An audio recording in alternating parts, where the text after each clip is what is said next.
The rain hammered against the windshield like 1,000 angry fists. Marcus Washington's hands gripped the steering wheel of his ancient Honda Civic, knuckles tight, eyes burning from exhaustion. The dashboard clock glowed a mocking 11:45 p.m. Another double shift done. Another day of keeping his head down, his past buried, his daughter safe. In the back seat, Destiny slept curled against the worn upholstery, her 7-year-old face peaceful in a way that made his chest ache. She trusted him completely, believed he could protect her from anything. He lived in terror of the day she'd learned the truth, that sometimes, no matter how hard you fought, the world still won. Riverside Drive stretched before him, slick and dark. The Chicago River churned below, swollen with storm water. Marcus blinked hard, forcing his eyes to focus. Just 10 more minutes. 10 more minutes, and they'd be home. 10 more minutes, and he could collapse into bed, knowing Destiny was safe for one more night. Then the world exploded into chaos. The Lexus sedan appeared out of nowhere, red paint gleaming like blood under the streetlights. It fishtailed wildly, tires screaming, the driver invisible behind rain-streaked windows. Marcus's combat instincts kicked in before his conscious mind could process what was happening. His foot slammed the brake. The Honda shuddered to a stop. The Lexus didn't stop. It hit the guardrail doing 60, metal shrieking against metal. For one crystalline second, the car seemed to hang suspended in the air, headlights carving twin tunnels through the rain. Then gravity claimed it. The Lexus plunged over the edge, tumbling into the darkness below. The splash was enormous. Even over the rain, even through the Honda's closed windows, Marcus heard it. A sound like the world breaking open. Destiny jerked awake. "Daddy?" Marcus was already moving. His door flew open before he could think, before he could question, before 20 years of military training and 3 years of trying to be normal could hold him back. "Stay in the car, Destiny. Lock the doors." "Daddy, what?" He thrust his phone at her, water already streaming down his face. "Call 911, baby. Tell them car and river. Do it now." Then he was running. His boots pounded the wet pavement. The guardrail loomed ahead, twisted metal pointing at the sky like accusing fingers. Marcus didn't slow down. He vaulted it in one motion, the way he'd vaulted 1,000 obstacles in 1,000 training exercises, and hit the riverbank at a dead sprint. The Lexus was sinking fast. Marcus saw it clearly even through the rain, even in the darkness. 10 years as a Navy SEAL had given him eyes that could track movement in conditions that would blind normal men. The car was already half submerged, nose down, water pouring through the broken windshield. 30 seconds. Maybe less. Someone was inside. He could see her now. A woman, pale face pressed against the driver's side window, hands beating frantically against glass that wouldn't break. Her mouth was open, screaming, the sound lost beneath tons of rushing water. Marcus didn't hesitate. He hit the river at a full run, the cold slamming into him like a physical blow. 4 degrees Celsius. His body went rigid, every muscle seizing. Normal people would panic. Normal people would die. Marcus Washington wasn't normal people. He dove. The world became darkness and pressure and cold beyond imagining. His hands found the car by feel, by instinct, by skills drilled into him through years of training that was designed to turn men into weapons. The driver's side door, locked, window intact. The woman's face was inches from his, eyes wide with terror, lungs already burning for air that wouldn't come. 30 seconds had become 20. Marcus's right hand went to his belt, muscle memory so ingrained he didn't need to think. The adjustable wrench was always there, a mechanic's habit, a survivor's insurance policy. His fingers closed around cold steel. He swung. The window shattered. Safety glass exploded inward. Water rushed in even faster, the car tilting, beginning its final descent. Marcus thrust his arm through the broken window, feeling jagged edges tear his skin, not caring. His hand found fabric, found an arm, found a person. He pulled. The woman came free in a rush of bubbles and blood. Marcus kicked hard, one arm wrapped around her unconscious body, the other clawing toward the surface that seemed impossibly far away. His lungs screamed, his vision tunneled. The cold had invaded his chest, squeezing, crushing, keep moving, keep fighting, get her to the surface. They broke through together. Marcus gasped air that tasted like rain and diesel and life. The woman in his arms wasn't breathing. He kicked toward the riverbank, feeling the current trying to drag them both downstream, away from help, away from hope.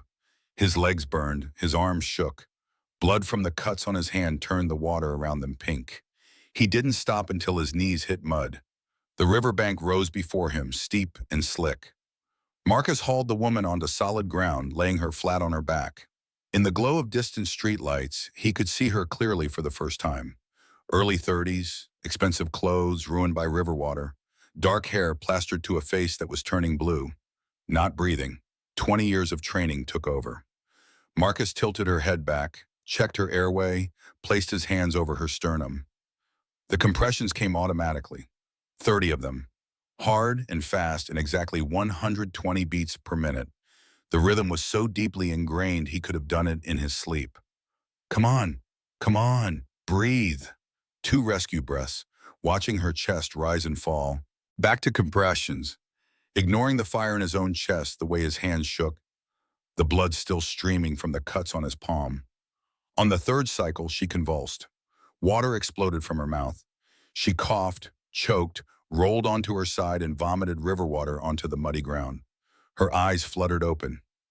Brown eyes, intelligent eyes, eyes that found his face and locked on with an intensity that made something in his chest twist. Who? Her voice was barely a whisper. Who are you? Before Marcus could answer, before he could even think about what to say, a small voice cut through the rain. Daddy!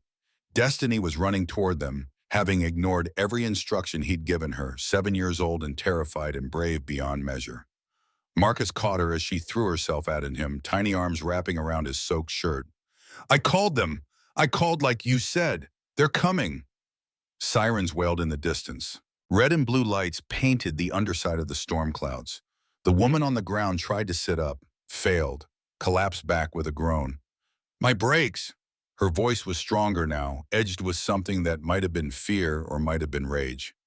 Someone cut my brake lines. This wasn't an accident. Marcus froze.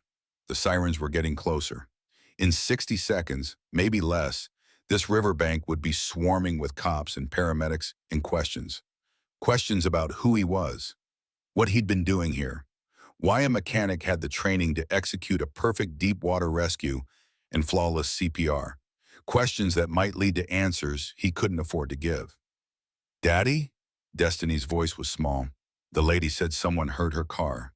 Like, on purpose?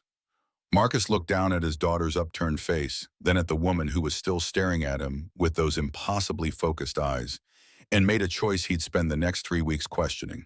Police will help you. Ambulance is coming. You're going to be okay. He stood, lifting Destiny in one motion. Wait! The woman's hand shot out, grabbing his ankle with surprising strength. Your name. At least tell me your name. Marcus hesitated. Every instinct he had screamed at him to stay silent, to disappear, to protect himself and his daughter from whatever storm was coming. But looking down at her, at this woman who'd nearly died, who'd been saved by pure chance and 20 years of training he'd tried so hard to leave behind, he couldn't bring himself to lie. Doesn't matter, just be careful. He pulled free gently, turned, and walked into the darkness with his daughter pressed against his chest. Behind them, the sirens screamed closer. Ahead, the rain fell like a curtain, hiding them from view. Daddy, why are we leaving? Don't we need to talk to the police? Not tonight, baby. Not tonight. Destiny was quiet for a long moment as they reached the Honda, as Marcus strapped her into the back seat with shaking hands, as they pulled away from the scene and left that woman and her questions behind. That was very brave, Daddy. You saved her. I just did what anyone would do. No. Destiny's voice was firm with the absolute certainty only children possess. You did what heroes do. Mrs. Chen says only special people can save lives like that. Marcus said nothing. He drove through the rain, watching the blue and red lights fade in his rearview mirror, and wondered what he'd just set in motion. 3 weeks later, he would find out. 3 weeks earlier, the words appeared on screen in stark white letters, a transition point that pulled the story backward, before it could move forward. The narrative shifted, rewound, showed the machinery grinding beneath the surface.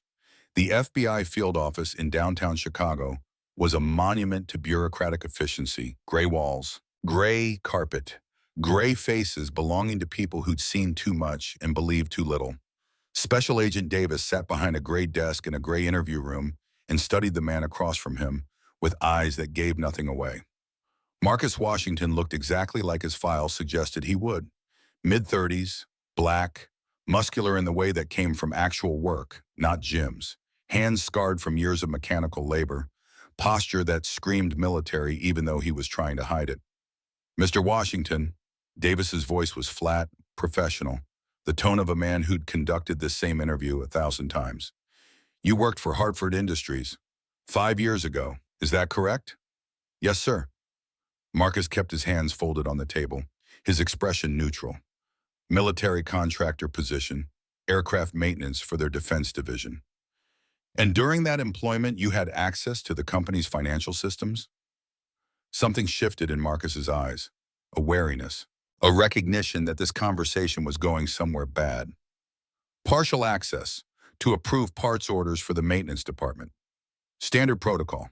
Why?" Davis opened the folder in front of him.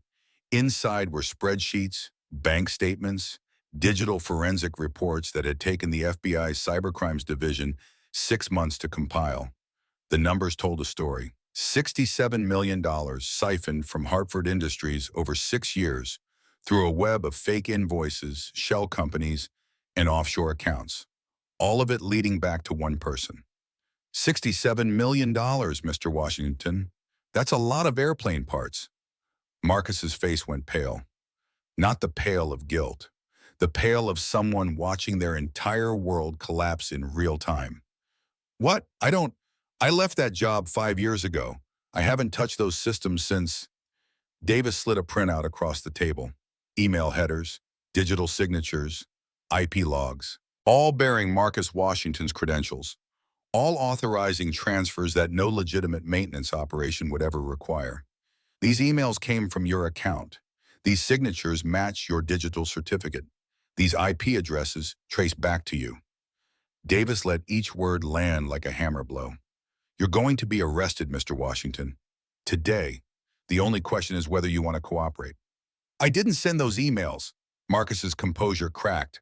"Someone's framing me. I don't even have access to those systems anymore." "Then how do you explain the digital evidence?" "I can't. But I'm telling you the truth. I never took $1 from that company." Davis closed the folder. The sound was final, absolute. "Tell it to your lawyer." 24 hours later, Marcus stood in Henderson Auto Repair and watched his entire life disappear. The FBI agents moved with practiced efficiency, cuffs clicking around his wrists, rights being read in a monotone that suggested they'd been read 1,000,000 times before. Carlos, his only real friend at the shop, arguing with them, voice rising, getting pushed back by men in windbreakers with badges clipped to their belts. "Marcus didn't do this. He wouldn't." The agents didn't respond. They never did. The worst part was knowing that Destiny was at school, safe, unaware that when she came home today, her father might not be there to pick her up. Mrs. Chen would get her. Mrs. Chen would explain in whatever gentle way a 70-year-old widow could find to tell a 7-year-old girl that her daddy had been arrested. The thought made Marcus want to vomit. They processed him at the downtown station. Fingerprints, photographs, a holding cell that smelled like industrial cleaner in despair. $500,000 bail, which might as well have been $500 million. But somehow, impossibly, Carlos and Mrs. Chen pooled everything they had, mortgaged homes, emptied savings accounts, proved that community meant more than just a word. David Ramirez was waiting when Marcus walked out into the fluorescent-lit hallway of the criminal courts building. "Mr. Washington." The public defender looked tired, mid-50s, Hispanic, suit that had been pressed too many times and dry cleaned too few.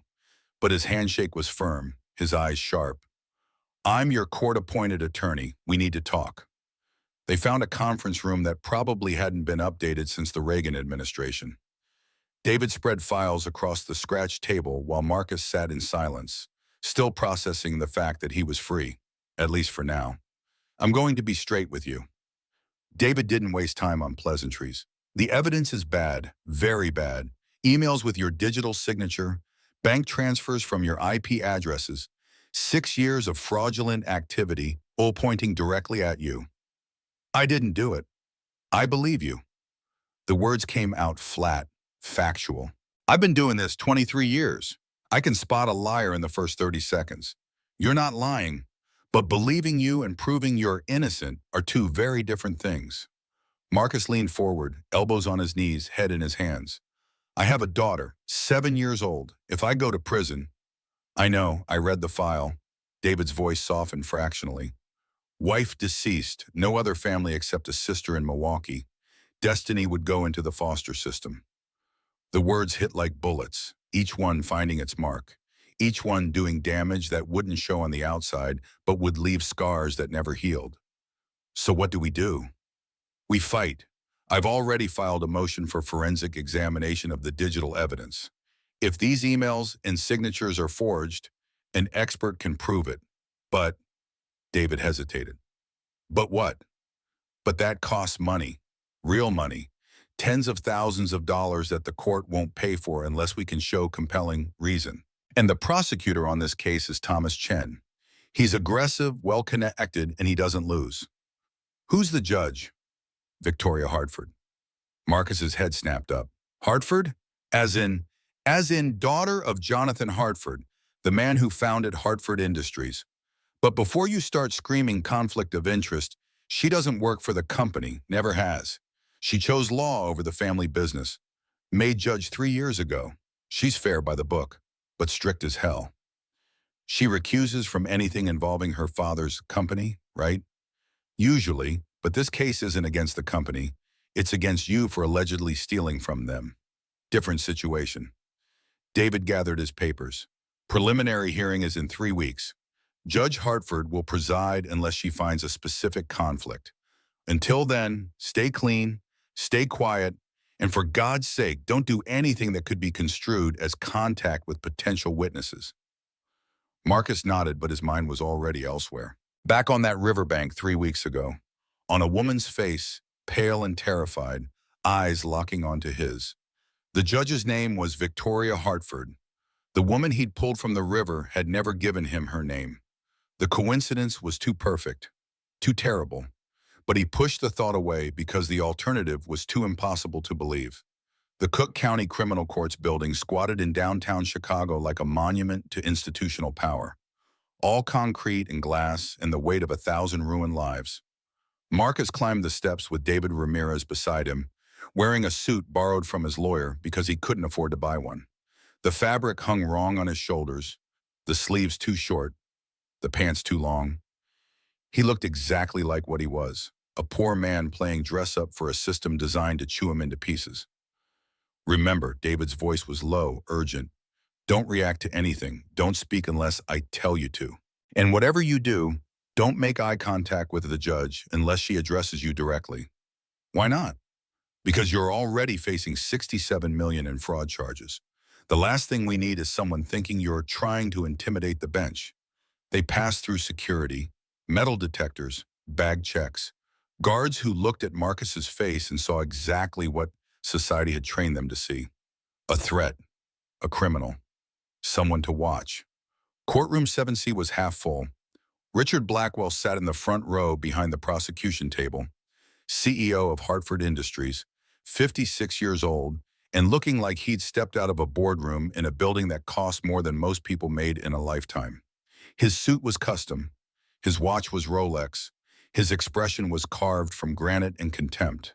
He looked at Marcus the way someone might look at a bug they were about to step on.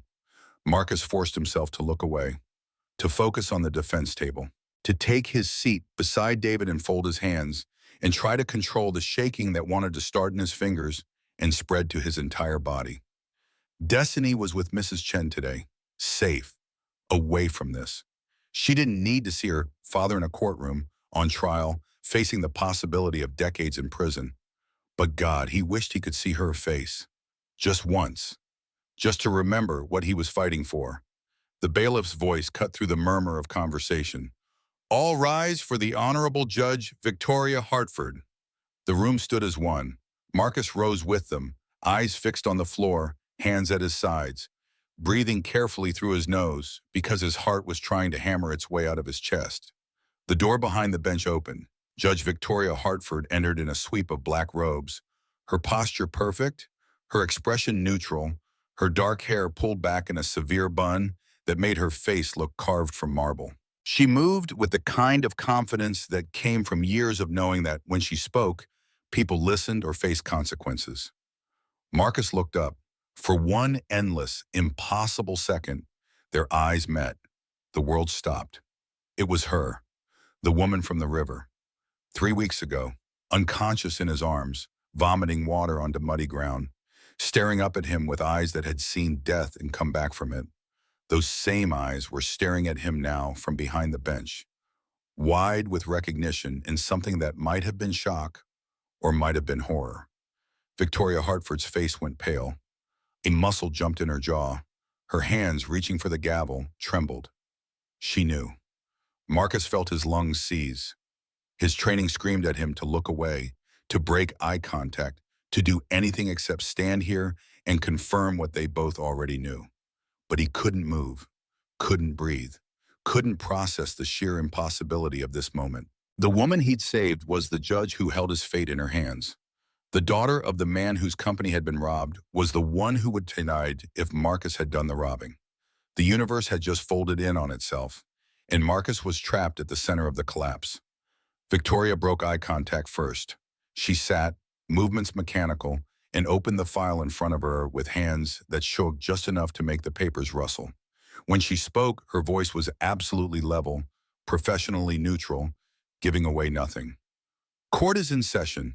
People of Illinois versus Marcus Washington.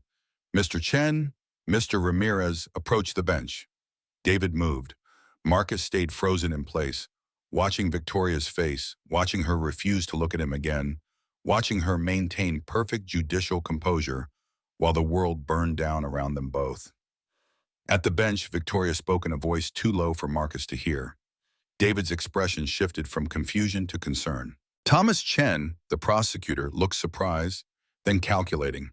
They spoke for 90 seconds that felt like 90 years. Victoria's voice rose just loud enough to carry. 15-minute recess. Court will reconvene at 2:15. The gavel came down.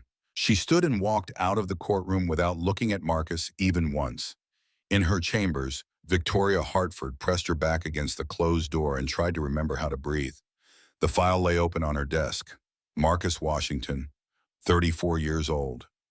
Widower, father to a 7-year-old daughter named Destiny, former Navy SEAL with a service record that was mostly redacted, which meant classified operations, which meant the kind of training that would allow someone to execute a deep-water rescue without hesitation.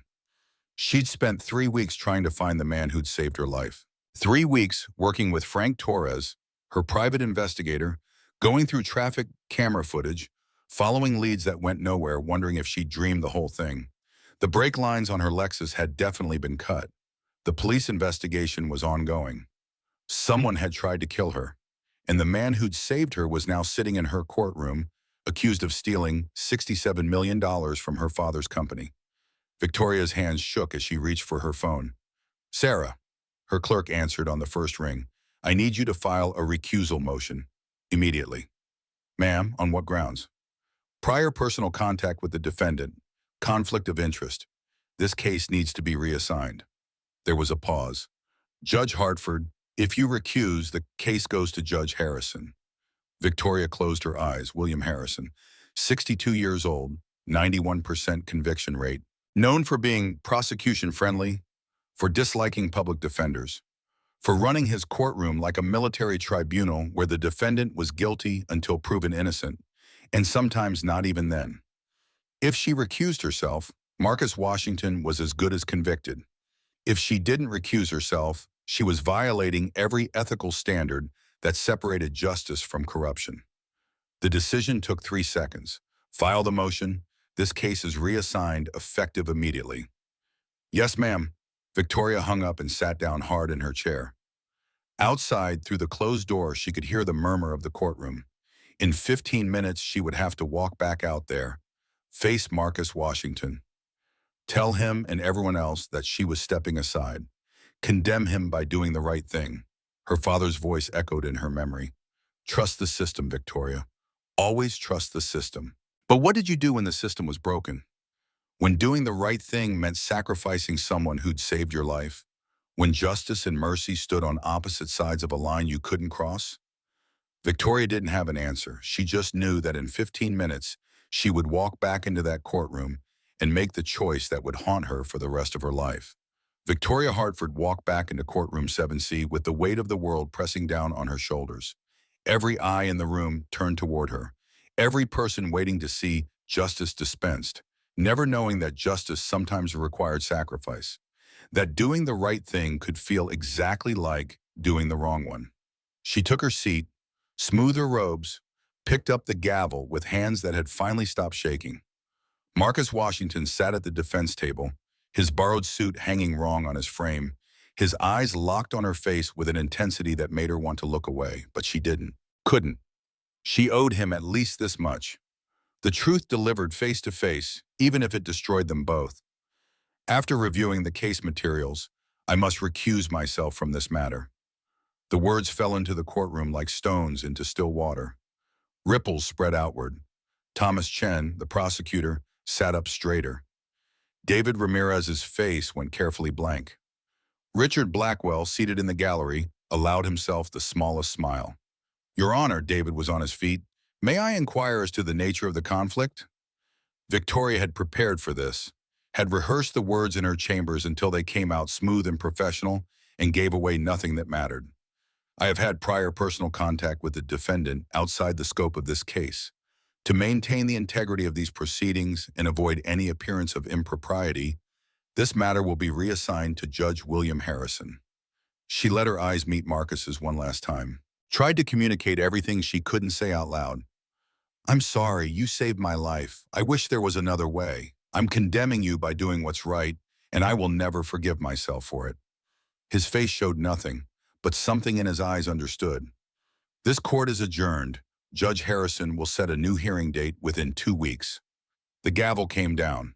Victoria stood and walked out before anyone could see the cracks forming in her composure. Before the weight of what she'd just done could crush her completely.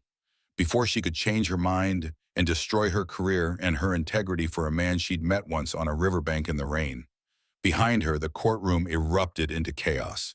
Marcus sat frozen at the defense table while David Ramirez gathered papers with hands that moved too quickly, a sure sign of stress poorly hidden. Around them, the courtroom emptied, people filing out. Moving on to their next case, their next crisis, their next small tragedy in a building full of them. Harrison. David's voice was flat. We got Harrison. Is that bad? It's not good. David snapped his briefcase shut. The sound echoed in the nearly empty room. 91% conviction rate. He's known for being tough on defendants, especially ones who can't afford high-powered legal teams. He doesn't like public defenders. Thinks we're all incompetent activists trying to let criminals walk free. Marcus processed this information the way he'd been trained to process tactical data. Quickly, dispassionately, looking for angles, weaknesses, anything that could be used. So, Judge Hartford just signed my death warrant by doing the ethical thing. That's one way to look at it. David stood. The other way is that she recognized a conflict and stepped aside like she was supposed to. The system worked exactly how it's designed to work. Then the system is broken. Yeah. And David's voice carried 23 years of watching the system break people. Yeah, it is. They walked out together into the hallway. The marble floors gleamed under fluorescent lights. Lawyers in expensive suits hurried past, briefcases swinging, voices raised into cell phones. The machinery of justice grinding forward, uncaring and unstoppable. Richard Blackwell was waiting. He stood near the elevators, flanked by James Mitchell, his corporate attorney, and Marcus Sterling, his head of security.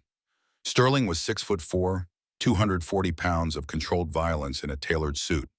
Former Spetsnaz, if Marcus's read was correct. The way he stood, the way his eyes tracked movement, the slight bulge under his left arm where a shoulder holster would sit. Dangerous. Richard smiled as Marcus approached. The smile didn't reach his eyes. Mr. Washington. His voice carried the polish of expensive private schools and Ivy League education. What unfortunate circumstances bring us together? Marcus said nothing. David's hand on his elbow was a warning. Don't engage, don't react, don't give them anything they can use. But Richard wasn't finished. You worked for my company once, 5 years ago. Jonathan Hartford, God rest his soul, he believed in giving opportunities to people from disadvantaged backgrounds. The pause before those last words was deliberate, calculated.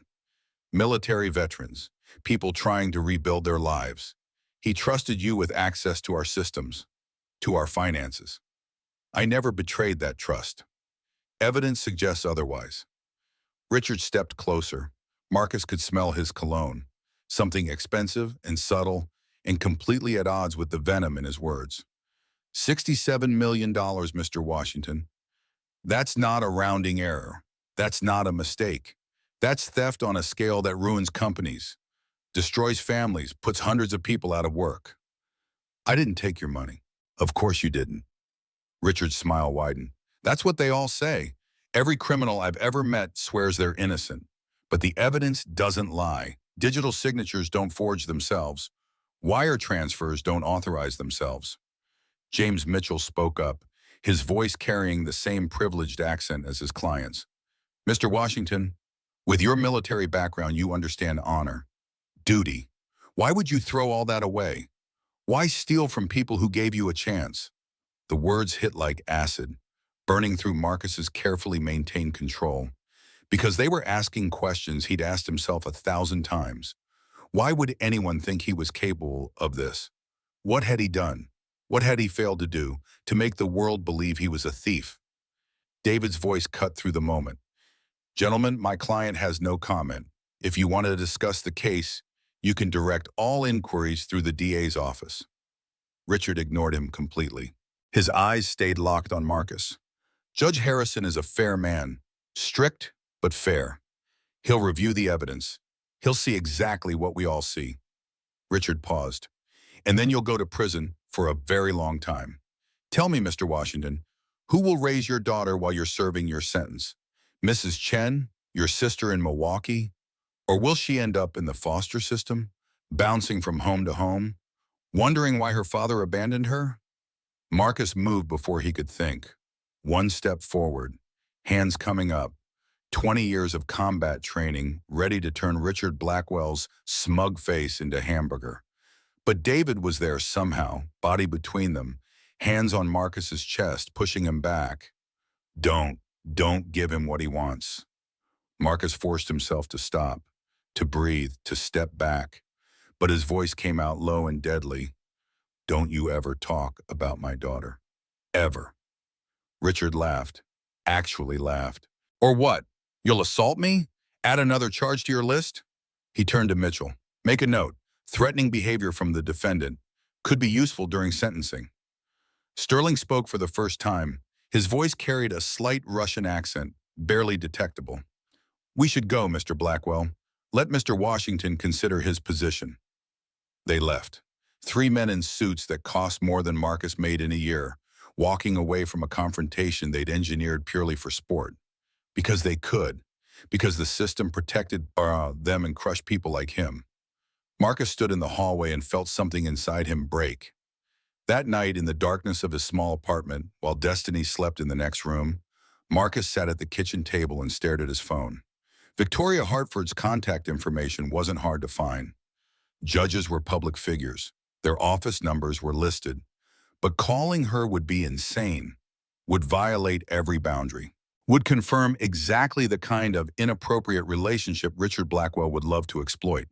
So he didn't call. Instead, he pulled out the box from under his bed, the one he hadn't opened in 3 years, the one that held everything from his old life, his SEAL trident, his service medals, photos of men who died in places whose names were still classified, letters from Sarah, written during deployments when email wasn't secure, and handwritten words were the only connection to home.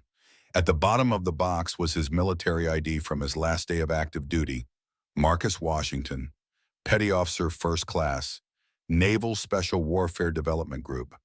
The man in that photo looked younger, harder, sure of his place in the world in a way the man staring at it now couldn't remember being. Daddy? He turned to find Destiny standing in the doorway, clutching the stuffed rabbit she'd had since she was 2. Her eyes were puffy with sleep and something else. Something that looked like tears recently dried. Baby, what's wrong? Bad dream? She crossed the small kitchen and climbed into his lap without asking. 7 years old and already learning that sometimes you needed to be held without having to explain why. I heard you come home. You were making sad sounds. Marcus wrapped his arms around her, feeling the fragile weight of her body against his chest, the trust she placed in him without question or hesitation. Daddy's just tired, sweetheart. Long day. Is it the court thing? Are they going to take you away? The question hit him like a bullet, clean through the chest, stopping his heart. Who told you about that? Kids at school. They say their parents say you're a bad man, that you stole money, that you're going to jail. Her voice got smaller. But you're not bad, Daddy. I know you're not. Marcus closed his eyes and held his daughter and felt the weight of the world crushing down on both of them. No, baby. I'm not bad, and I didn't steal anything, but sometimes people make mistakes. Sometimes the world gets things wrong. So you'll prove it, right? You'll show them they're wrong. I'm trying, sweetheart. I'm trying so hard. Destiny pulled back to look at his face. Her eyes were Sarah's eyes, dark and deep and able to see through any lie he might try to tell. The judge lady, the one at the court, she looked at you funny. Funny how? Like she knew you, like she wanted to help but couldn't. Destiny's face scrunched up in concentration. Like when Mrs. Chen wants to give me extra cookies but knows she shouldn't because you said only 2 after dinner. Out of the mouths of children came truth that adults spent lifetimes learning to hide. The judge did the right thing, baby. She stepped aside because it wouldn't be fair for her to decide my case. But now you get a different judge? One who doesn't look at you nice? Yeah, a different judge. Destiny was quiet for a moment. Then she wiggled out of his lap and ran to her room. She came back carrying her art supplies and a fresh piece of paper. What are you doing? Drawing. She sat down at the table and started working with the fierce concentration only children could manage. I'm going to draw the nice judge lady with her magic hammer, so she remembers she's supposed to help good people. And you're good people, Daddy. Marcus watched his daughter draw, watched her create a world where judges were heroes with magic hammers and good people always won and fathers never went to prison and left their children alone. He wished with everything he had that she was right. Victoria Hartford sat in her penthouse apartment and watched the city lights sparkle below like fallen stars. 11 p.m. She should be sleeping, should be preparing for tomorrow's docket, should be doing anything except sitting here with a glass of wine she hadn't touched and a phone number she shouldn't call. Frank Torres answered on the second ring. Judge Hartford, kinda late for business calls. I need you to investigate something. Privately. There was a pause. Frank Torres had been a Chicago PD detective for 25 years before retiring and going private. He knew the sound of someone about to cross a line they couldn't uncross. This wouldn't happen to be related to a certain case you just recused yourself from, would it? I recused myself. I'm no longer the presiding judge. That means I can hire a private investigator in my personal capacity to look into matters of personal interest. That's a very fine line you're walking, Judge. I'm aware. Are you interested or not? Another pause, then a sigh. What do you need? Everything you can find on Richard Blackwell, financial records, personal history, business dealings. I want to know who he is, who he knows, and where his money comes from. That's CEO of Hartford Industries, Richard Blackwell, your father's right-hand man for 20 years. Former right-hand man. He's CEO now, ever since my father died. Frank was quiet for a long moment. You think Blackwell had something to do with your father's death? It wasn't a question. Victoria took a sip of wine. Finally, let it burn down her throat before answering. My father's plane crashed 2 months ago. Mechanical failure according to the NTSB, but 3 weeks ago someone cut my brake lines, tried to kill me, and now a man who saved my life is being accused of embezzling from the company my father built.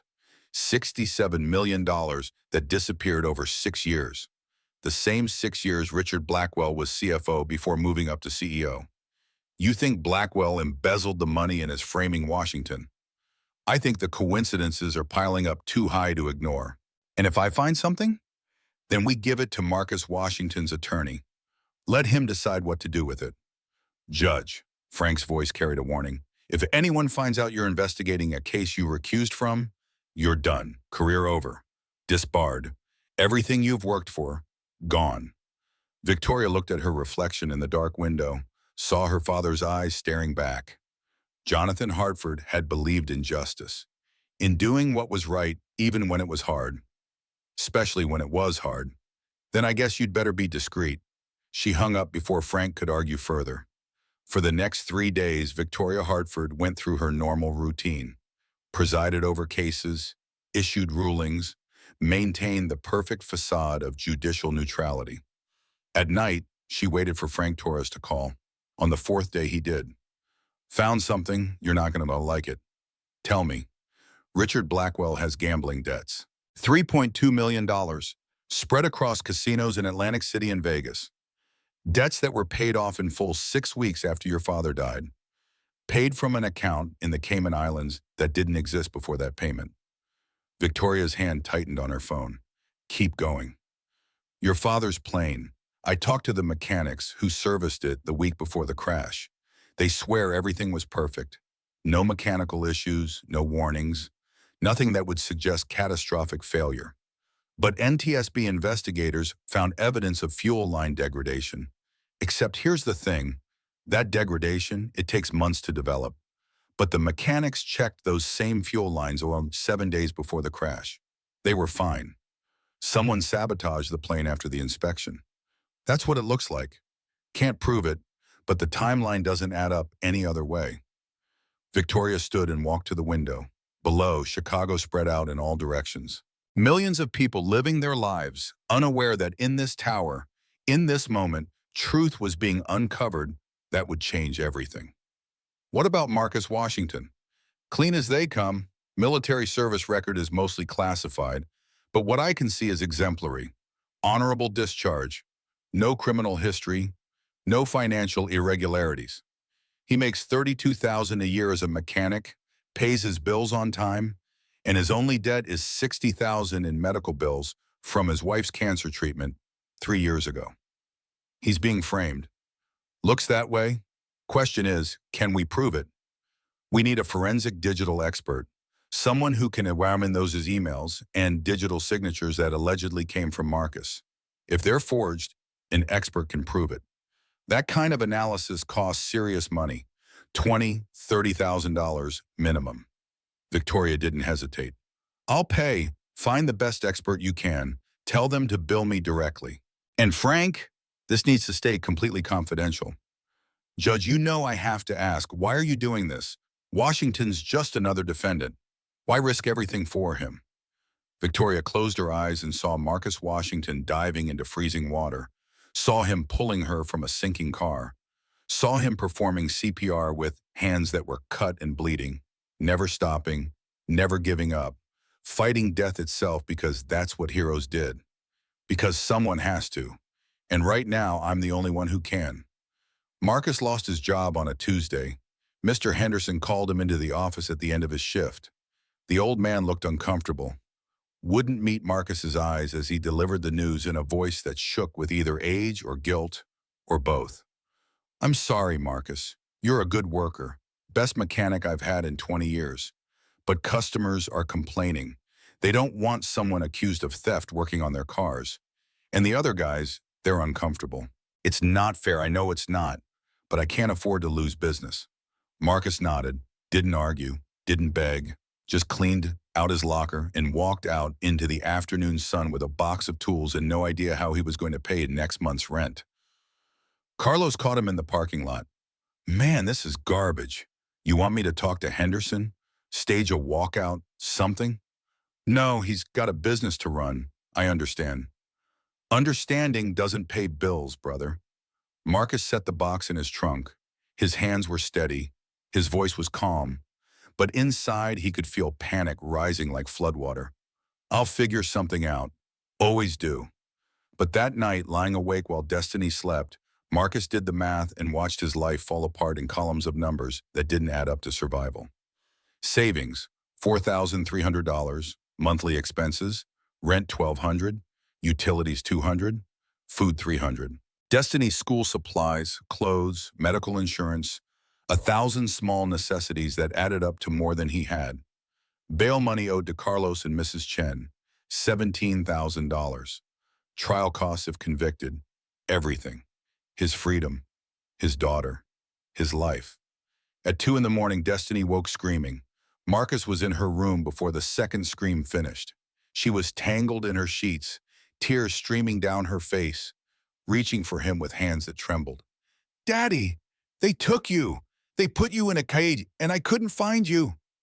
He gathered her into his arms and carried her back to his room, let her curl against his chest while he stroked her hair and murmured wordless comfort into the darkness.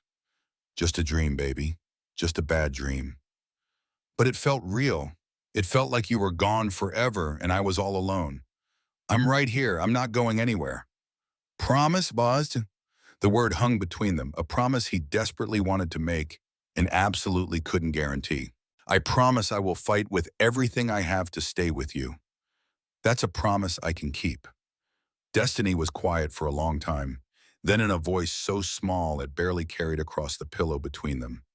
"Mommy promised she'd always be here too, but she went away." Marcus felt something break inside his chest. Some final wall between him and complete despair. Because she was right. Sarah had promised, had meant it.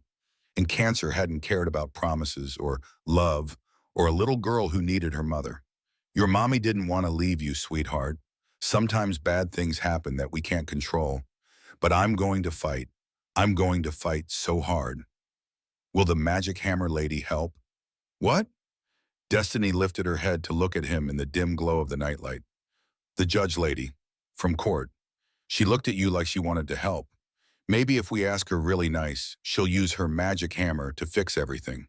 Marcus thought about Victoria Hartford walking out of that courtroom, about the way she'd looked at him before recusing herself, about the impossible connection between a drowning woman and a judge and a mechanic who used to be someone else entirely. "The magic hammer lady can't help this time, baby, but there are other people who can. Mr. Ramirez is a good lawyer. He's fighting for us. Then I'll draw him a picture too, so he remembers to fight extra hard." She fell asleep in his arms 40 minutes later. Marcus lay awake until dawn, holding his daughter, and tried to figure out how to save them both.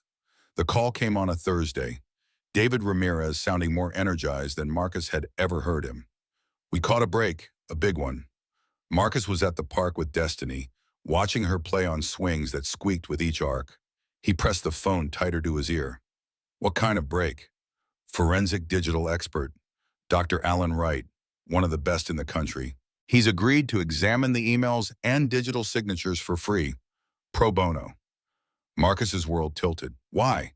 How?" "Someone made a call. Someone with connections vouched for you, told Dr. Wright this was a case that mattered." David paused.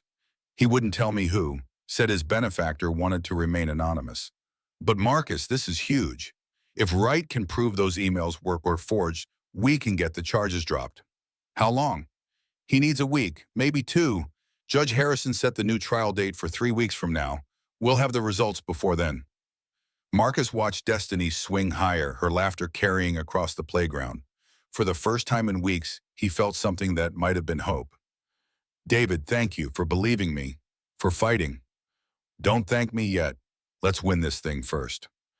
After they hung up, Marcus sat on the bench and tried to figure out who would hire an expensive expert for a stranger. Who had that kind of money and that kind of motivation? The answer came to him slowly. Impossibly. But with the weight of certainty. Victoria Hartford. She'd recused herself, done the ethical thing, and then she'd found another way to help. A way that didn't violate judicial standards, but bent every other rule into shapes that barely held together. She was risking everything for him. A woman he'd met once, saved once. A woman who owed him nothing and was giving him everything anyway. Marcus pulled out his phone and stared at it for a long time. Then he did something he knew was probably stupid and definitely dangerous. He called the courthouse, asked for Judge Hartford's chambers. The clerk who answered was professionally polite. Judge Hartford's office. I need to leave a message for the judge. Private message. I'm sorry, sir. Judge Hartford doesn't take personal calls. Please, just tell her Marcus Washington called. Tell her I said thank you. She'll understand. There was a long pause. I'll pass along the message, Mr. Washington. The line went dead. Marcus didn't know if Victoria would get the message. Didn't know if she'd understand what he was trying to say. Didn't know if two words could possibly convey the weight of gratitude and hope and desperate faith he was trying to communicate. But he'd tried. And sometimes trying was all you had. Victoria was in a meeting with other judges when her clerk knocked. Excuse me, Judge Hartford. You have a message. The caller said it was important. Victoria excused herself and stepped into the hallway. Who called? Marcus Washington. Sarah's voice was carefully neutral. He said to tell you thank you. Said you'd understand. Victoria's breath caught. He knew. Somehow he'd figured it out. Put together the pieces. Realized that an anonymous benefactor hiring a forensic expert wasn't nearly as anonymous as it should have been. Thank you, Sarah. Please note that I received the message, but will not be returning the call due to the recusal. Of course, ma'am. Victoria went back into the meeting, discussed caseloads and procedural updates and all the mundane machinery of running a courtroom. But part of her mind was elsewhere, thinking about a man in a borrowed suit with eyes that held too much pain, thinking about her father, dead in a plane crash that made less sense the more she examined it, thinking about Richard Blackwell and $67 million in justice that seemed further away with each passing day. That night, Frank Torres called with an update. Dr. Wright finished his preliminary analysis. You need to hear this. Tell me. The emails are fake, all of them, created using sophisticated spoofing software, but fake nonetheless. The metadata shows they were generated after Marcus Washington left the company. IP addresses were masked to look like they came from his home computer, but the actual origin points are scattered. Most of them trace back to Hartford Industries' corporate network. Victoria closed her eyes. Richard Blackwell. Can't prove it, can't prove it yet, but the pattern is clear. Whoever created these emails had access to Hartford's internal systems, had Marcus Washington's old credentials, had the technical knowledge to forge digital signatures. That's not some random hacker. That's someone inside the company. What else? Your father. In the 3 months before he died, he was conducting his own investigation. I've found emails to an external auditing firm. He discovered discrepancies in the books, $67 million that couldn't be accounted for. He was preparing to bring in federal investigators. And then his plane crashed. And then his plane crashed, 2 weeks after he sent that email to the auditors. Victoria, I think your father was murdered. And I think Richard Blackwell did it. The words hung in the air between them. Murder, not an accident, not bad luck. Cold, calculated murder to cover up theft on a massive scale. Can we prove any of this? Not yet, but Dr. Wright's report on the forged emails is solid. That alone should be enough to get the charges against Washington dropped. As for the rest, Frank sighed. We need more, a confession, financial records linking Blackwell to the offshore accounts, something concrete. Keep digging, whatever it costs. Victoria, Frank's voice was gentle.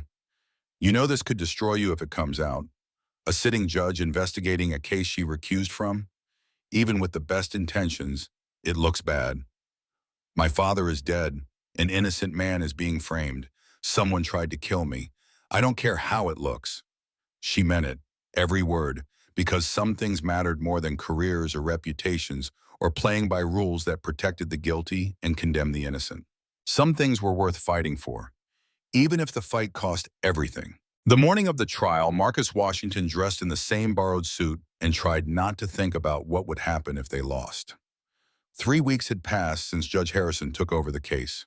3 weeks of waiting while Dr. Alan Wright analyzed digital evidence and Frank Torres dug deeper into Richard Blackwell's past, and David Ramirez prepared arguments that might not matter if the forensic report didn't deliver. 3 weeks of watching Destiny draw pictures of judges with magic hammers and trying to explain to a 7-year-old why sometimes good people lost anyway. Marcus stood in front of the bathroom mirror and straightened his tie. His hands were steady. Years of SEAL training had taught him to control the physical manifestations of fear. But inside, where no one could see, he was terrified. "Daddy, you look handsome." He turned to find Destiny in the doorway, already dressed in the outfit Mrs. Chen had bought her for today. A yellow dress, because yellow was happy, and Destiny believed in the power of optimism the way only children could. "Thank you, baby girl. You look beautiful." She came close and wrapped her arms around his waist. "Today's the day the magic hammer comes down, right? And makes everything okay." Marcus knelt to her level. "Today we find out the truth. Mr. Ramirez has people who will tell the judge what really happened. But no matter what, I need you to remember something." He took her small hands in his. "I love you more than anything in this world. Nothing that happens in that courtroom changes that. Okay?" Destiny's eyes filled with tears. "You're scaring me." "I'm sorry, I don't mean to. I just want you to know that whatever happens, you are the best thing that ever happened to me. You and your mommy, you're everything good in my life." She hugged him tight enough to make his ribs ache. "Win, Daddy. Please win." "I'm going to try, sweetheart. I promise I'm going to try." Cook County Criminal Court was packed. Word had gotten out that this case was more than just another fraud prosecution. The attempted murder of a judge, even a judge who'd recused herself, had drawn media attention. Reporters filled the back rows. Cameras waited outside, hungry for footage of either vindication or downfall. Marcus walked through the courthouse doors with David Ramirez on one side and a hope so fragile it felt like it might shatter if he breathed wrong. Victoria Hartford sat in the gallery. She couldn't preside, couldn't participate officially, but nothing prevented her from attending as a private citizen. She wore a navy suit instead of robes, her hair down instead of pulled back, looking more human and more vulnerable than Marcus had ever seen her. Their eyes met across the crowded courtroom. She nodded once, a tiny gesture that said everything words couldn't. "I'm here. I believe you. Whatever happens, you're not alone." Marcus nodded back and took his seat at the defense table. Judge William Harrison entered at precisely 9 o'clock. He was everything David had warned about. 62 years old, gray hair cut military short, face carved from granite and cold precedent. He surveyed the courtroom with eyes that had seen every lie, every excuse, every desperate gambit defendants employed, and believed none of them. "Court is in session. People of Illinois versus Marcus Washington." His voice carried the weight of absolute authority. "Mr. Chen, call your first witness." The prosecution's case was clinical and damning. Thomas Chen presented the emails with Marcus's digital signature, showed the wire transfer authorizations, called an FBI forensic accountant who testified that the money had been stolen systematically over 6 years, hidden in a web of shell companies and offshore accounts. "And these transactions bear the digital fingerprints of the defendant?" Chen asked. "On the surface, yes. The digital signatures match Marcus Washington's credentials." "On the surface?" David Ramirez was on his feet. "What does that mean?" "Without deeper forensic analysis, these transactions appear to have been authorized by Mr. Washington's account. But you didn't perform deeper forensic analysis, did you?" The accountant shifted uncomfortably. "That wasn't within the scope of my investigation." David smiled coldly. No further questions. By lunch, the prosecution had built a case that looked unassailable. Marcus watched his future evaporate in columns of numbers and digital trails that all pointed directly at him. He could feel Richard Blackwell's satisfaction radiating from across the courtroom. Then David Ramirez called Dr. Alan Wright to the stand. The courtroom went silent. Wright was 58, gray beard, wire-rimmed glasses, the kind of grandfatherly appearance that made him look harmless right up until he opened his mouth and demonstrated exactly why he commanded $30,000 per case. "Dr. Wright, please state your credentials for the court." "I have a PhD in computer science from MIT with a specialization in digital forensics. I've testified as an expert witness in over 200 cases involving digital evidence. I've consulted for the FBI, NSA, and multiple Fortune 500 companies on matters of cybersecurity and fraud detection." Harrison leaned forward slightly. David had his attention.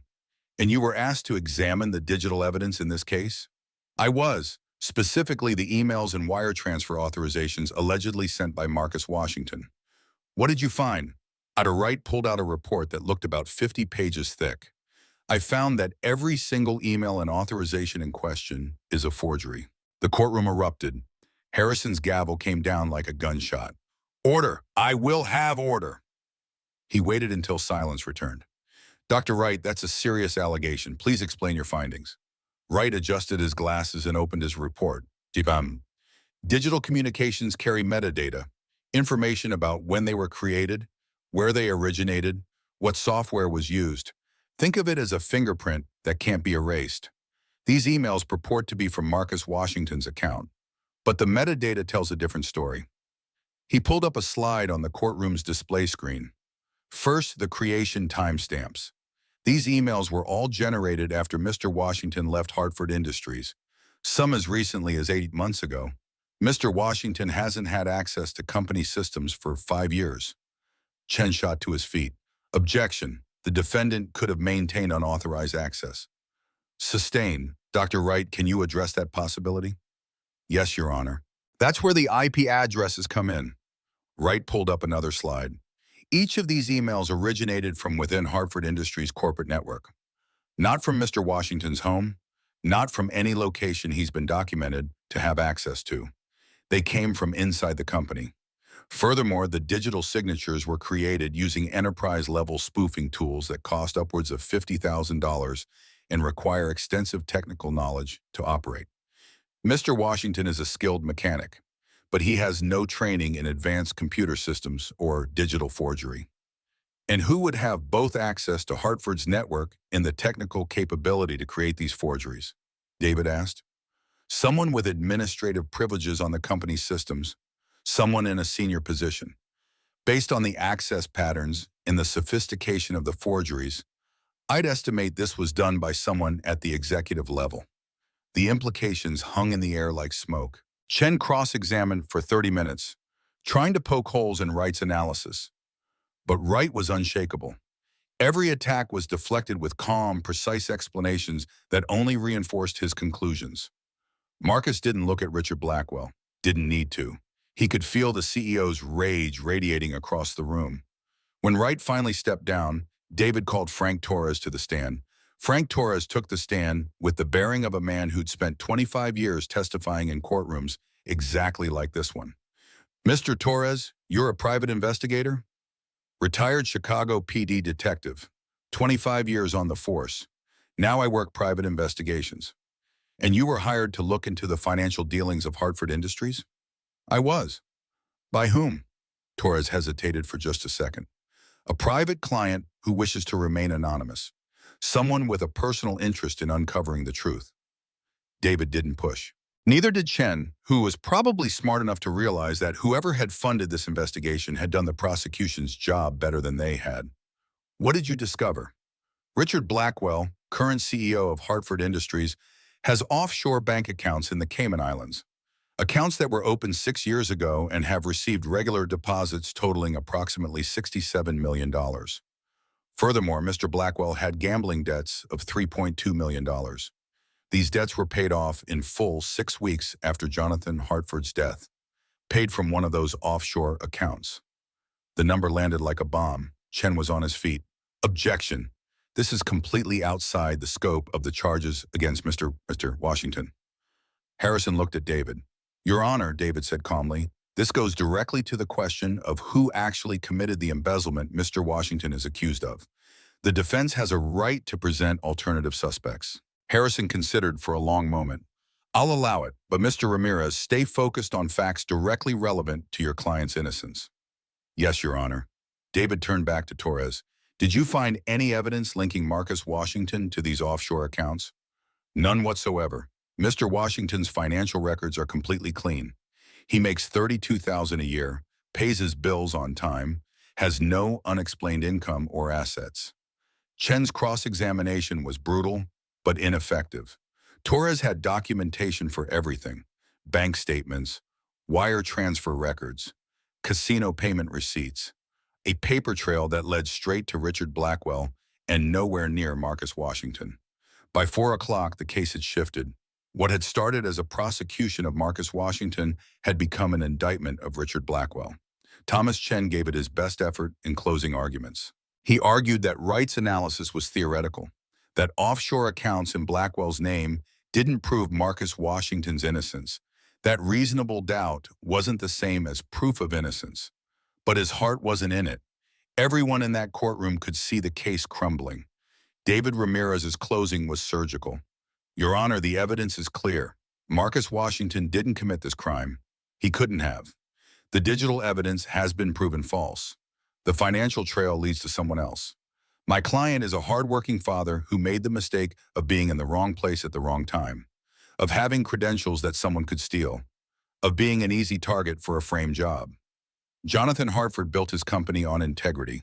He would be horrified to know that the real thief is trying to send an innocent man to prison to cover his own crimes. The defense asks that you dismiss all charges against Marcus Washington and direct the authorities to investigate the real criminal. Harrison was silent for a full minute after David sat down. Then he spoke. This court has heard testimony from credible experts that the digital evidence against Mr. Washington is falsified. We've heard testimony suggesting an alternative suspect with means, motive, and opportunity. Mr. Chen, does the prosecution wish to present any rebuttal? Chen stood slowly. The prosecution stands by its case, Your Honor. But given the new evidence presented, we request time to investigate these allegations further. Request denied. Harrison's voice was iron. This man has been living under the threat of prison for months. His daughter has had to endure watching her father be branded a criminal. I will not extend that agony while the prosecution tries to salvage a case that should never have been brought in the first place. He looked directly at Marcus. Mr. Washington, please stand. Marcus stood, his legs shook, his hands trembled. 20 years of controlling his body under stress, and he couldn't stop shaking. Based on the evidence presented today, this court finds that the prosecution has failed to prove its case beyond a reasonable doubt. The digital forensics clearly demonstrate that the emails and authorizations in question were forgeries. The financial investigation points to an alternative suspect. Accordingly, all charges against you are dismissed with prejudice. The gavel came down. Furthermore, I am directing the U.S. Attorney's Office to immediately open an investigation into Richard Blackwell for embezzlement, fraud, and obstruction of justice. Bailiff, please detain Mr. Blackwell pending formal charges. The courtroom exploded into chaos. Marcus stood frozen while everything happened around him. Bailiffs moving toward Richard Blackwell, the CEO on his feet, shouting about lawyers and false accusations. Reporters surging forward, cameras flashing. David Ramirez grabbing Marcus's shoulders, saying something that Marcus couldn't hear over the roaring in his ears. Free. He was free. Then small arms wrapped around his waist, and Destiny was there. Mrs. Chen must have brought her in at the end, and his daughter was crying and laughing at the same time. Daddy, you won! The magic hammer worked! Marcus dropped to his knees and held his daughter while the world spun around them. Held her and cried and felt 7 weeks of terror drain out of him in hot tears that he couldn't stop and didn't try to. Yeah, baby. Yeah, it worked.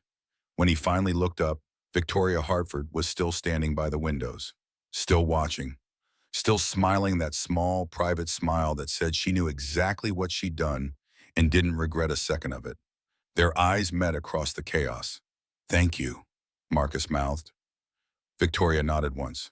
Then she turned and walked out of the courtroom, disappearing into the crowd before Marcus could follow. But he would find her. The media storm lasted 3 days. Richard Blackwell was arrested on 18 counts of fraud, embezzlement, and obstruction of justice. The FBI seized his computers, his phones, his files. Within 48 hours, they traced the offshore accounts, found evidence of the forgeries, and built a case that made Marcus's prosecution look like amateur hour. Jonathan Hartford's plane crash was officially reopened as a suspicious death investigation. Victoria Hartford's brake line cutting was connected to Richard through Marcus Sterling, the head of security who'd received text messages from Blackwell's phone with orders to eliminate the Hartford problem. The truth came out in pieces, each one more damning than the last. Richard had embezzled the $67 million over 6 years.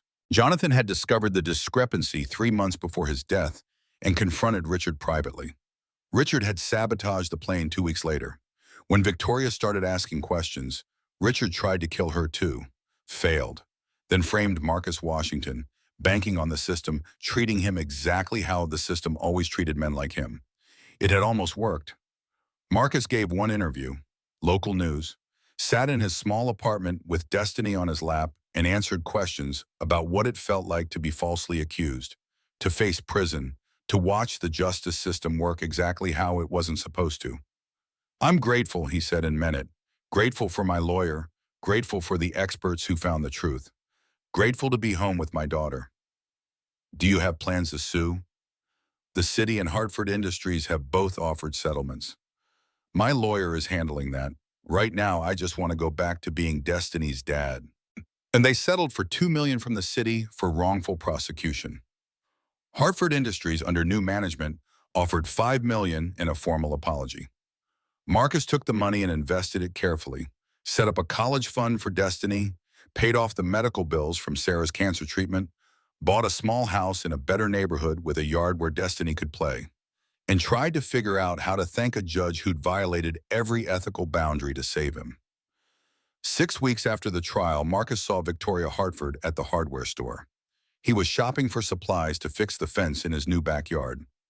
She was in the automotive section, staring at a display of battery terminals with an expression that might have been amusement or might have been something else entirely. Looking for something specific? She turned and the smile that spread across her face was like sunrise. "Marcus, hi." "Hi." Suddenly he felt like a teenager, awkward and uncertain. "Battery problems?" "No, actually, I just—" She gestured at the display. "This is where it started, isn't it? You fixing my car in the rain. Seems fitting."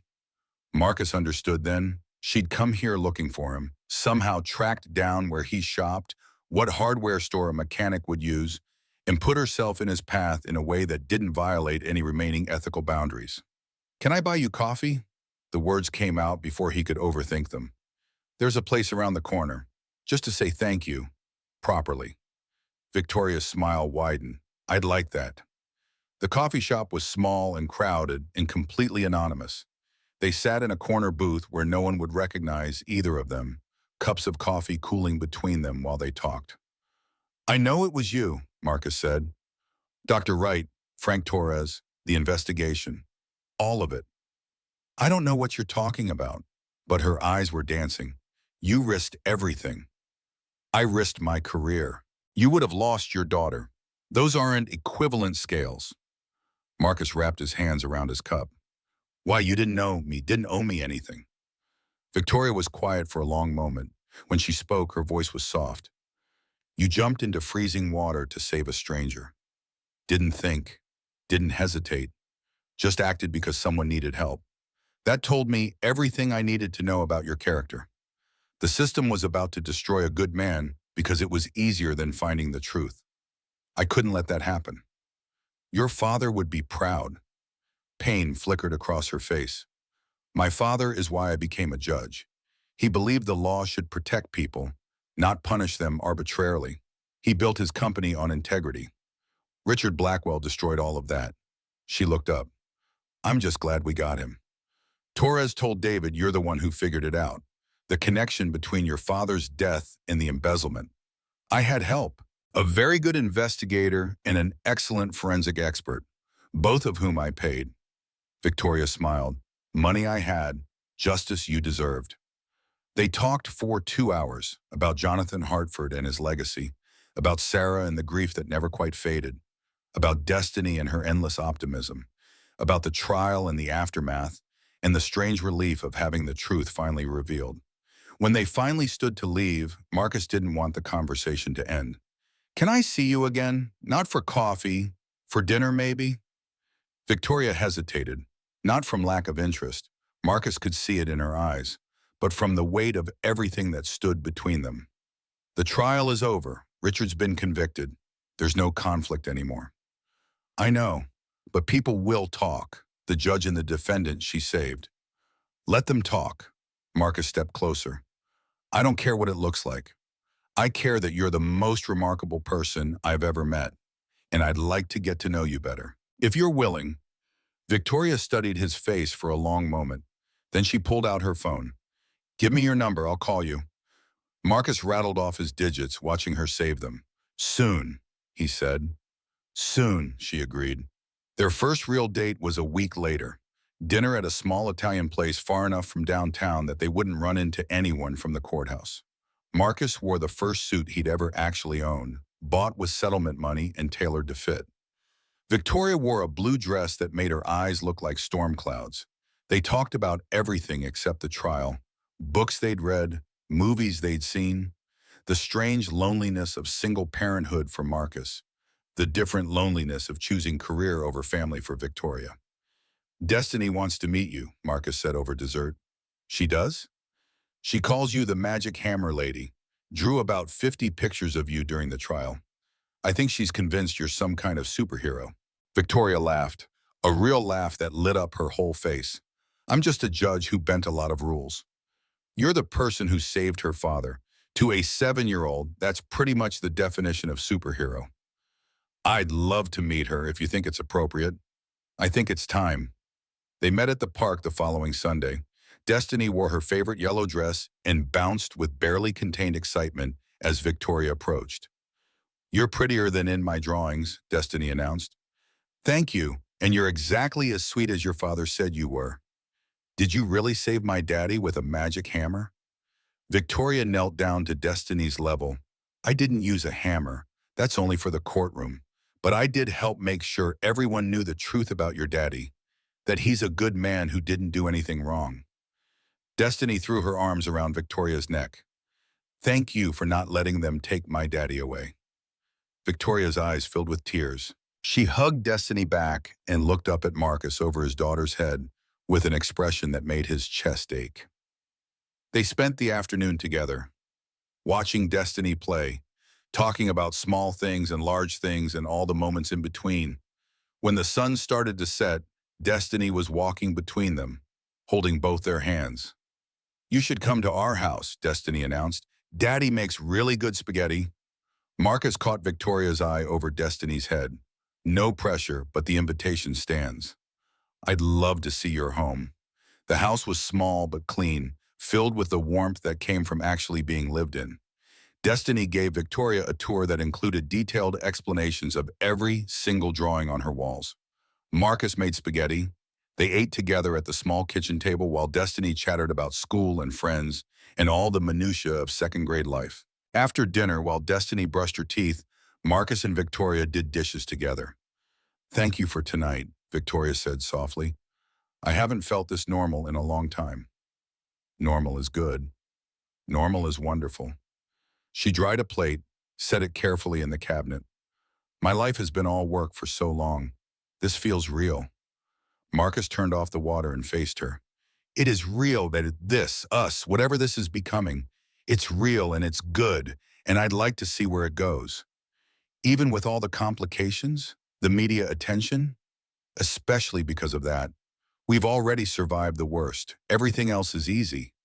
Victoria smiled and stepped closer. Then I'd like to see where it goes too. They dated carefully for the next several months. Dinner once a week, phone calls every night after Destiny went to sleep. Slow and deliberate, both of them aware that rushing would break whatever fragile thing was building between them. Victoria came to Destiny's school play. Marcus went to a judicial conference dinner as Victoria's guest. By month 4, Victoria had a drawer at Marcus's house. By month 5, Marcus had clothes in her closet. Destiny approved wholeheartedly. I like Miss Victoria. She listens when I talk. And she doesn't try to be my mom. She's just nice. Does it bother you, me dating someone? Destiny considered the question with the seriousness it deserved. Mommy's gone. She's not coming back. I know that. Her voice got smaller. But you were so sad for so long, Daddy. Miss Victoria makes you smile again. I like when you smile. Marcus pulled his daughter into his lap. You know I'll always love your mommy, right? I know. Miss Victoria knows that too. She told me. She said loving someone who's gone doesn't mean you can't love someone who's here. that hearts get bigger, not smaller. Marcus felt his eyes sting. She's pretty smart, huh? Super smart. You should marry her. The casual statement hit Marcus like a freight train. Baby, we've only been dating a few months. So, you love her, I can tell. And she loves you. Destiny looked up at him with Sarah's eyes. Plus, she makes really good pancakes. Marcus laughed and held his daughter close and thought about a future that included Victoria Hartford in it permanently. The idea didn't scare him at all. He proposed on a Saturday in October. 8 months after the trial ended, 6 months into dating, Marcus had planned it carefully. Enlisted Destiny's help designing the perfect ring. Not huge or flashy, but elegant and meaningful. An inscription inside, character over everything. They went to the park where they'd had their first outing together. The leaves were turning gold and red, the air crisp with autumn promise. Destiny was supposedly at Mrs. Chen's, but was actually hiding behind a tree with a camera because she'd insisted on documenting the moment. When they reached their favorite bench, Marcus took Victoria's hands. I've been thinking about the night we met. You in a sinking car, me jumping into a river. Two strangers whose paths crossed for maybe 30 seconds. Best 30 seconds of my life, Victoria said softly. Mine too, because it led to this, to you, to everything we've built together. He pulled the ring from his pocket and watched her eyes go wide. Victoria Hartford, you saved my life in every way that matters. You fought for me when no one else would. You believed in me when the world didn't. He dropped to one knee. You've made Destiny happier than I've seen her since her mother died.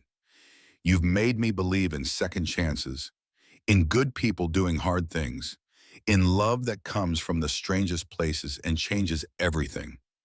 Marry me, marry us, be part of this family. Let me spend the rest of my life trying to be worthy of what you've given me. Victoria was crying, tears streaming down her face, hands covering her mouth. Yes, God, yes. He slipped the ring on her finger. She pulled him up and kissed him while Destiny emerged from behind the tree, cheering and snapping photos. I knew it. I totally knew it. They laughed and cried and held each other while leaves fell around them like blessings. Later that evening, when Destiny was asleep and they sat on Marcus's couch, Victoria read the inscription inside her ring. Character over everything.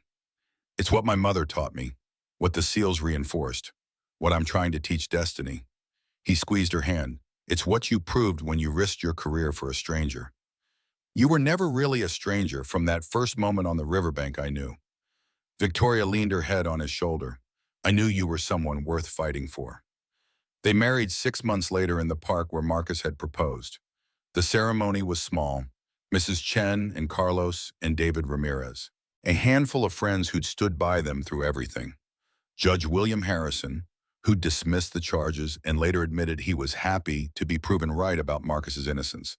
Frank Torres gave Victoria away, standing in for the father who should have been there, but whose murder had, in a twisted way, brought them together. Destiny was flower girl in a yellow dress, scattering petals with enthusiastic lack of coordination that made everyone laugh. The officiant was a retired judge Victoria had clerked for, a woman who understood exactly what this union meant and didn't waste time on platitudes. Marcus and Victoria had written their own vows. Marcus spoke first, his voice steady despite the emotion threatening to overwhelm him. Victoria, when I jumped into that river, I didn't know I was saving the person who would save me right back. I didn't know that one choice would lead to this, to you, to us. I promise to always stop for strangers in the rain, to fight for justice even when it's hard, to be the father Destiny deserves and the husband you've chosen, to never take for granted the miracle of finding you. Victoria's voice was softer but no less certain.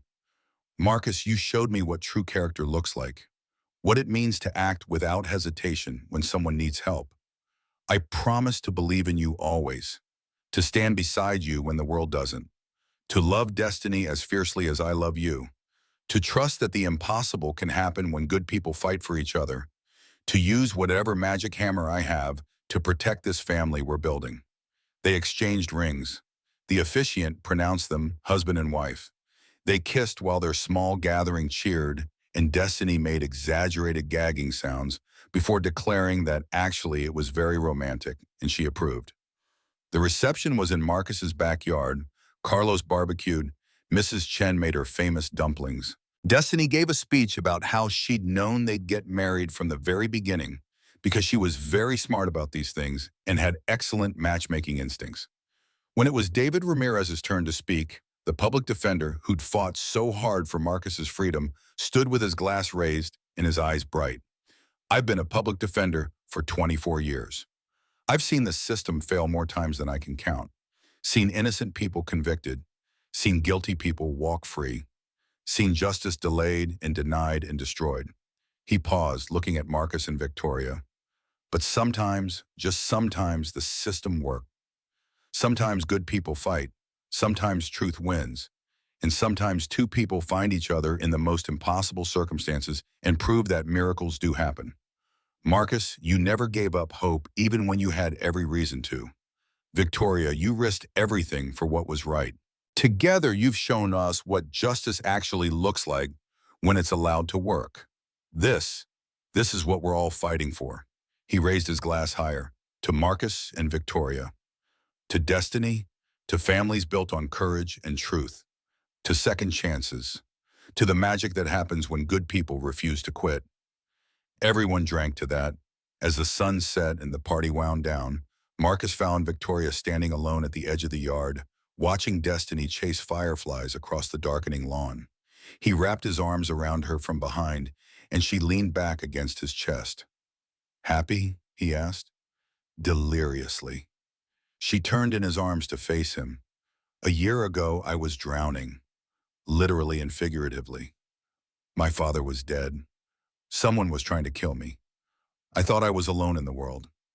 And now I have you, have destiny, have a family I didn't think I'd ever get to have." She reached up to touch his face. "Thank you for stopping that night, for saving me, and thank you for saving me right back." Behind them, Destiny's laughter rang out across the yard. Mrs. Chen was teaching her some kind of dance, both of them moving with more enthusiasm than grace. Carlos was arguing good-naturedly with David about the best way to grill chicken. Friends and family, the people who'd stood by them through the darkest times, now celebrating the light. "You know what Destiny told me yesterday?"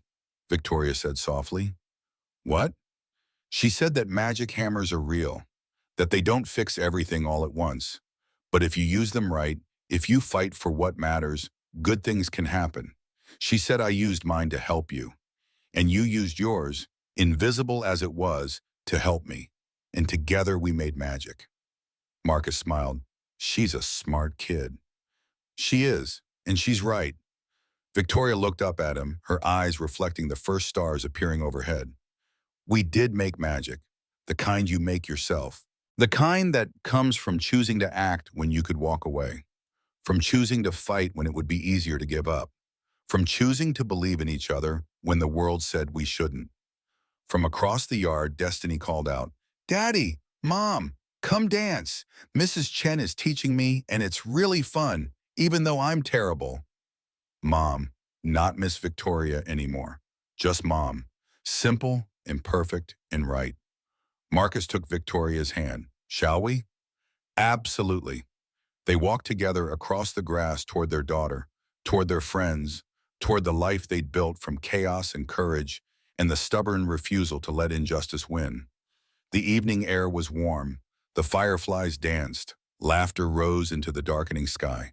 Two strangers who'd met in a river, a judge and a mechanic, a woman who risked everything and a man who'd survived it, building a life together from the ashes of tragedy and the stubborn belief that sometimes, against all odds, good people won. It was enough. It was everything. And as they joined the celebration, as Marcus lifted Destiny onto his shoulders and Victoria laughed at something Mrs. Chen said, as the stars came out one by one above them, they knew with absolute certainty that this was exactly where they were meant to be. Together, a family. Home, the end.